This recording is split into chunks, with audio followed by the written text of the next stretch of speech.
Hi, my name is Dan Kester, and I am the owner of I Play Tennis in Ansley Mall. It's at the intersection of Piedmont and Monroe near Piedmont Park.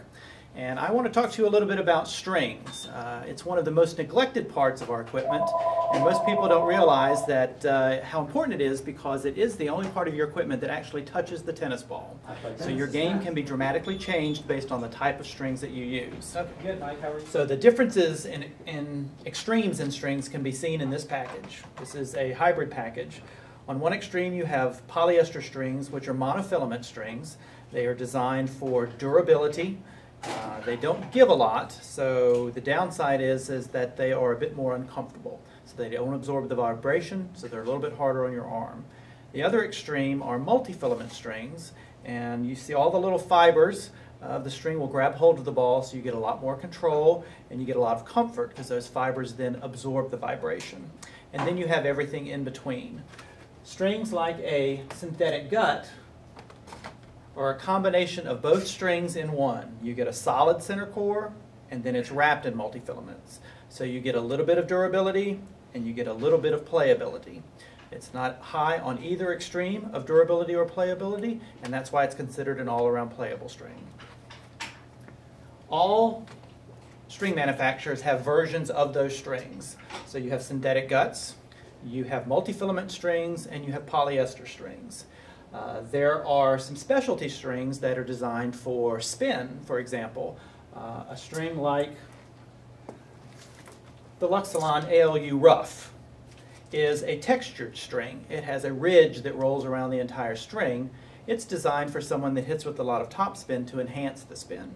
It's not going to make the ball spin if you don't have the stroke to spin the ball, but it's going to make the ball spin faster on the string bed. And then for those string breakers who are tired of breaking their strings all the time, they have several options. You can go with the polyester string. The downside of the polyester string, again, is the discomfort that can sometimes happen. But you can go with what are called hybrids, and that's where you get two different strings that you use in your string bed. In most cases, it's going to be a polyester string in the mains, and it's there for the durability, and you get your favorite cross string in the crosses, and that gives you some playability. And so they're really designed for the string breakers that just don't want to replace their strings as often. You get a little bit of durability, you get a little bit of playability. And again, all the brands have their versions of those.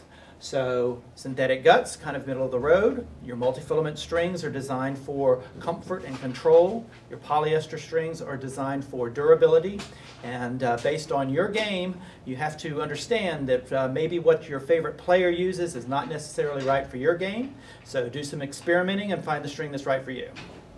One of the most often asked questions is, how often should you restring your racket? The general rule is the number of times you play per week is the number of times you should restring your racket per year. So if you're going to one match and one practice per week, most people will restring the racket at the beginning of the spring season and then string it again at the beginning of the fall season. But there are lots of variables to that as well. Your softer, more comfortable control strings will generally break quicker. Your durability strings will generally last you a little bit longer. If you hit with a lot of topspin, you're going to break strings faster because it's your stroke and the friction that's generated with the ball rubbing against the strings that causes them to break quicker. So again, the more you play, the more you should restring your racket. And the last variable in the conversation about strings is the tension. All rackets come with a recommended tension. Usually it's on the inside of the throat, and it's generally a range. In this particular racket, the range is 50 to 60 pounds. That's pounds per square inch. So the tighter the tension, the more control, the looser the tension, the more power. I tell people to think of a trampoline and the springs on a trampoline. When the springs are really loose, it bounces you down further and shoots you up higher. So the trampoline is providing a lot of power. When the springs are really tight, you have to do all the work to get any kind of bounce on the trampoline. So you're the one that's providing the power, and the trampoline is for control. So the same thing with the strings. The looser the tension, the more power. The tighter the tension, the more control.